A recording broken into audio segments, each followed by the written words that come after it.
मुस्लिम online education platform से मैं आपके साथ अली इमाम। जैसा कि आपको पता है कि हम फर्स्ट ईयर की केमिस्ट्री का चैप्टर नंबर 3 पढ़ रहे हैं और चैप्टर नंबर 3 में हमने लास्ट टाइम डिस्कस किया था liquefaction of gases. Liquefaction of gases में हमने जर्जर प्रिंसिपल के बारे में स्टडी किया था और उसके अलावा हमने स्टडी किया था कि पोलर गैसेस और नॉन पोलर गैसेस से critical temperature, critical pressure, critical volume के बारे में। और हमने पढ़ा था कि क्रिटिकल टेम्परेचर किन चीज़ों पर डिपेंड करता है, वो कौन से फैक्टर हैं जो क्रिटिकल टेम्परेचर को इफेक्ट करते हैं। उसमें हमने पढ़ा था कि जिनके क्रिटिकल टेम्परेचर ज़्यादा होते हैं उन गैसेस को लिक्विफाई करना हमारे लिए आसान होता है और जिन गैसेस के क्रिटिकल टेम्परेचर लो होते हैं उन गैसेस के हमारे लिए लिक्विफाई करना मुश्किल होता है।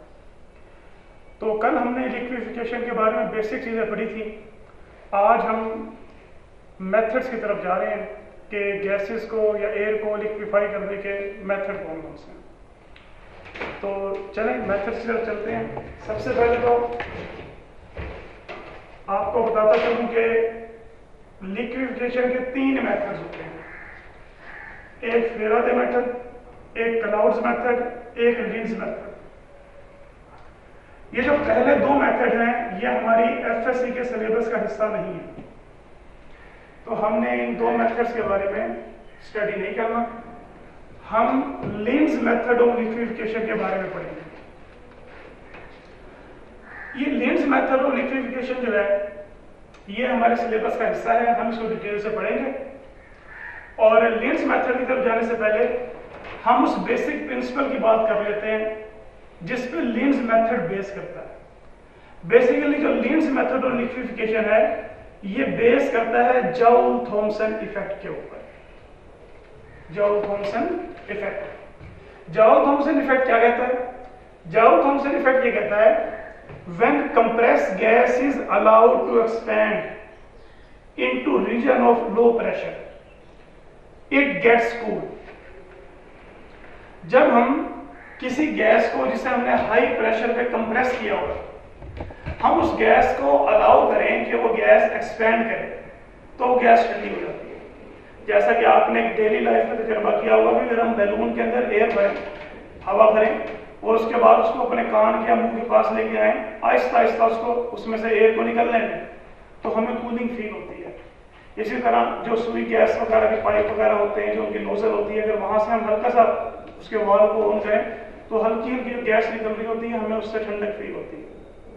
तो होता यह है कि हाई प्रेशर रीजन से जब लो प्रेशर रीजन में गैस आती है हम उसको सडन एक्सपेंशन अलाउ करते हैं तो वो गैस ठंडी हो जाती है। कैसे ठंडी हो जाती है? हम लिंज मेथड को एक्सप्लेन करते हैं। लिंज मेथड की जो एक्सप्लेनेशन है, देखिए कंप्रेस गैस के जो मॉलिक्यूल्स होते हैं they are very close to each other, वो एक दूसरे के बहुत करीब होते हैं और एक दूसरे के बहुत करीब होने की वजह से उनके दरमियान सफिशिएंट अट्रैक्टिव फोर्सेस मौजूद होती हैं। हमने पढ़ा था कि जब हम प्रेशर लगाते हैं गैस के मॉलिक्यूल्स करीब आ जाते हैं, उनके दरमियान अट्रैक्टिव फोर्सेस डेवलप हो जाते हैं। तो इसी तरह जब कंप्रेस गैस के मॉलिक्यूल्स जो वेरी क्लोज होते हैं तो उनके दरमियान सफिशिएंट अट्रैक्टिव फोर्सेस डेवलप होती हैं। अब हम इस गैस को क्या करते हैं? सडन एक्सपैंड करते हैं। हम एक्सपैंड करते हैं इसको, हम इसको अलाउ करते हैं कि ये एक्सपैंड करे, मूव करे लो हाई प्रेशर रीजन से लो प्रेशर रीजन।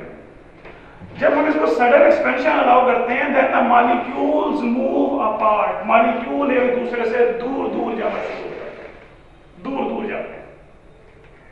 अब देखें मॉलिक्यूल्स करीब आए, उनके दरमियान अट्रैक्टिव फोर्सेस डेवलप हो गई। अब हम उनको सडन एक्सपेंशन अलाउ कर रहे हैं, अब उन्होंने एक दूसरे से दूर दूर जाना। लेकिन यहां पर एक मसला यह है कि दूर जाने के लिए उनके दरमियान जो इंटरमॉलिक्यूलर फोर्सेस हाई प्रेशर की वजह से डेवलप हो गई हैं, उन इंटरमॉलिक्यूलर फोर्सेस का ब्रेक होना बहुत जरूरी है, क्योंकि अगर इंटरमॉलिक्यूलर फोर्सेस टूटेंगी नहीं तो मॉलिक्यूल्स दूर दूर भी जा सकेंगे। तो अब इन अब हमें इस सारे पर्पस के लिए मॉलिक्यूल्स को दूर ले जाने के लिए, यानी जब हम इसको एक्सपेंड करेंगे, सर्टेन एक्सपेंशन अलाउ करेंगे, मॉलिक्यूल्स दूर जाएंगे, तो मॉलिक्यूल्स को दूर जाने के लिए सबसे पहले एनर्जी रिक्वायर्ड होती है। ये एनर्जी इनको क्यों चाहिए? ये एनर्जी इनको चाहिए टू ओवरकम अट्रैक्टिव फोर्सेस। वो अट्रैक्टिव फोर्सेस जो इनके दरमियान डेवलप हुई हैं, उनको ओवरकम करने के लिए दे नीड एनर्जी। वो एनर्जी कहाँ यूटिलाइज होगी? वो एनर्जी यूटिलाइज होगी उन इंटरमॉलिक्यूलर फोर्सेस को ब्रेक करने के लिए जो हाई प्रेशर लगाने से, मॉलिक्यूल्स के करीब आने से उनके दरमियान डेवलप होगी। अब ये एनर्जी कहाँ से आएगी? ये energy taken from gas itself. जो गैस ठंडी हो रही होती है, वो एनर्जी, ये अपनी एनर्जी, मॉलिक्यूल्स अपनी एनर्जी को क्या करता है? इस्तेमाल करता है। जब हम हाई प्रेशर लगाते हैं, मॉलिक्यूल्स करीब आते हैं, उनमें एनर्जी स्टोर, वो जो स्टोर हुई है, वो एनर्जी जो है वो गैस के मॉलिक्यूल जो है टेकन फ्रॉम इटसेल्फ, वो गैस के मॉलिक्यूल्स की अपनी एनर्जी होती है। कौन से गैस के मॉलिक्यूल्स की? जो गैस ठंडी हो रही है, वो उसकी अपनी एनर्जी होती है जो वो इस्तेमाल करते हैं इंटरमॉलिक्यूलर फोर्सेस को ब्रेक करके। मसलन ये दो मॉलिक्यूल से गैस के, ये करीब आ गए, इनके दरमियान ये अट्रैक्टिव फोर्सेस आ गई। अब इनको तोड़ने के लिए क्या करेंगे? मॉलिक्यूल्स दूर दूर, क्योंकि गैस की प्रॉपर्टी है, इसको जितनी जगह मिलती है, जितना वॉल्यूम इसे मिलता है, ये उसको ऑक्यूपाई करती है। तो जाहिर बात है जब हम इसको एक्सपेंशन अलाउ करेंगे तो ये मॉलिक्यूल्स भी दूर दूर जाएंगे, मूव करेंगे, क्योंकि प्रॉपर्टी है गैस की। तो इनको दूर जाने के लिए इन इंटरमॉलिक्यूलर फोर्सेस को ब्रेक करना है, और इन फोर्सेस को ब्रेक करने के लिए एनर्जी चाहिए जो मॉलिक्यूल्स अपनी ही एनर्जी इस्तेमाल करते हैं। और हमने पढ़ा था कि जो टेम्परेचर होता है वो डायरेक्टली प्रोपोर्शनल किसके होता है? काइनेटिक एनर्जी के। जब ये एनर्जी यूटिलाइज हो जाएगी इंटरमॉलिक्यूलर फोर्सेस को ब्रेक करने में, तो इसका मतलब है मॉलिक्यूल्स की एनर्जी में कमी आएगी, एनर्जी कम होगी। और जब एनर्जी कम होगी तो हमने पढ़ा कि टेम्परेचर जो डायरेक्टली प्रोपोर्शनल होता है, तो एनर्जी में कमी आने की वजह से, क्योंकि एनर्जी तो यूटिलाइज हो गई इंटरमॉलिक्यूलर फोर्सेस को ब्रेक करने में, तो जो एनर्जी इस्तेमाल हो गई ब्रेक करने में, वो एनर्जी की अमाउंट क्या हो जाएगी? कम। यानी जितनी एनर्जी मॉलिक्यूल्स इंटरमॉलिक्यूलर फोर्सेस को तोड़ने के लिए इस्तेमाल करेंगे, उतनी एनर्जी मॉलिक्यूल की कम हो जाएगी। और जब एनर्जी कम होगी तो अल्टीमेटली क्या होगा? टेम्परेचर गिरेगा, और जब टेम्परेचर गिरता है तो हम कहते हैं गैस कूल। तो ये जॉउल थॉमसन इफेक्ट का बेसिक जॉउल थॉमसन इफेक्ट था। ये हमने जॉउल थॉमसन इफेक्ट की एक्सप्लेनेशन पढ़ी। अब हम बकायदा हम अपने मेथड की तरफ चलते हैं, जो कि हमारा मेथड है लिंड्स मेथड ऑफ लिक्विफिकेशन। सबसे पहले हम लिंड्स मेथड ऑफ लिक्विफिकेशन, उसके डायग्राम देख लेते हैं। ये हमारे पास एक डायग्राम है, इसके दो चैम्बर, बेसिकली इसके तीन पार्ट है। नंबर ये है कंप्रेशन चैम्बर,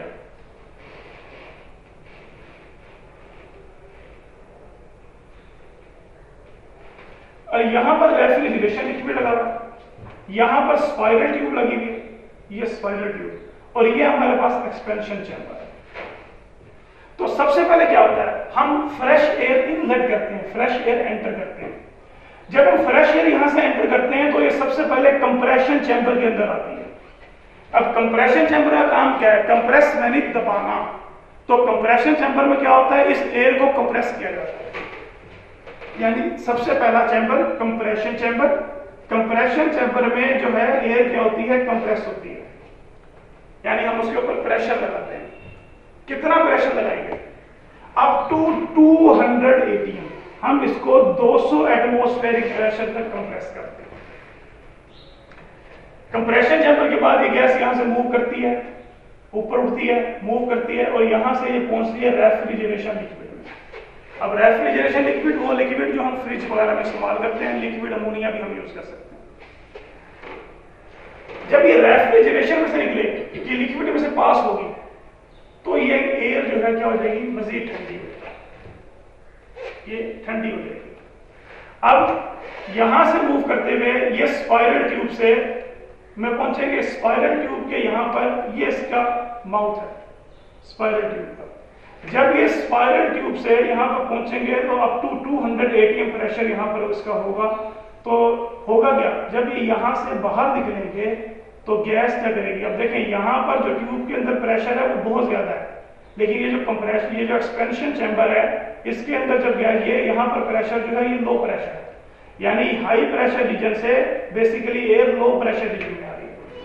अब लो प्रेशर रीजन में जब आएगी इसका मतलब है यहाँ पे ज्यादा जगह है गैस के मॉलिक्यूल्स के बाद, तो गैस के मॉलिक्यूल्स क्या करेंगे, एक्सपैंड करेंगे। कितना एक्सपैंड करेंगे, ये एक्सपैंड करेंगे 200 atm से प्रेशर कम होगा अप टू 1 atm, यानी 200 atm से हम इसकी एक्सपेंशन स्टार्ट करेंगे और ये प्रेशर कम होता होता कहां तक पहुंचेगा, 1 atm प्रेशर तक, यानी हम इसको इतना ज्यादा एक्सपेंड करेंगे, इतना प्रेशर कम करेंगे।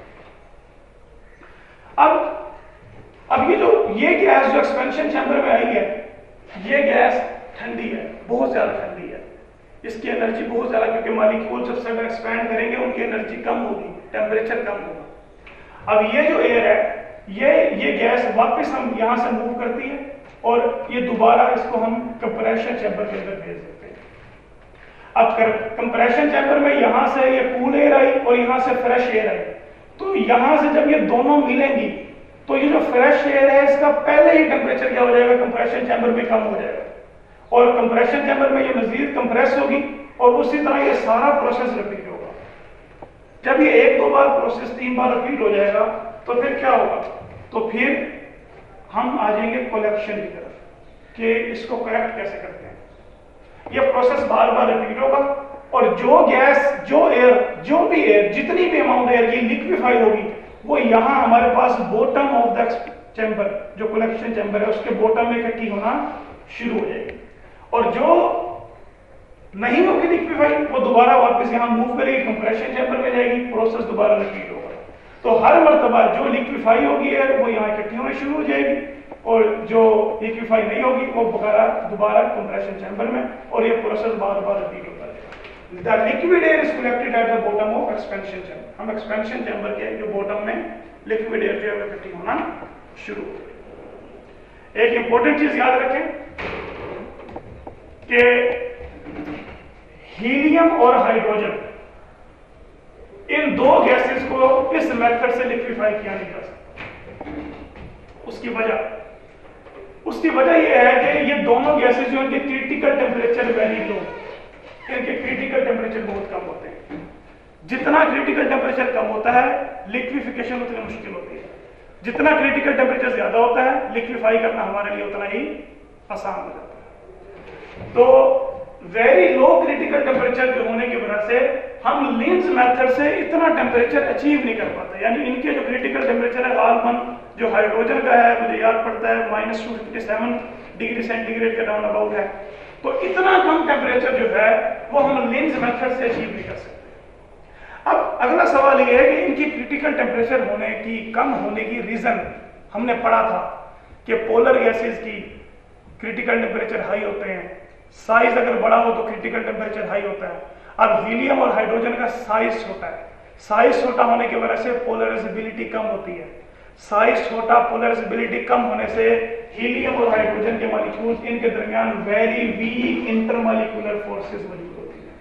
तो due to presence of weak intermolecular forces, the weak intermolecular forces due to small size and low polarizability, हम हीलियम और हाइड्रोजन का क्रिटिकल टेम्परेचर लिंस मेथड से अचीव नहीं कर पाते और हम इस मेथड से हीलियम और हाइड्रोजन को लिक्विफाई नहीं कर सकते।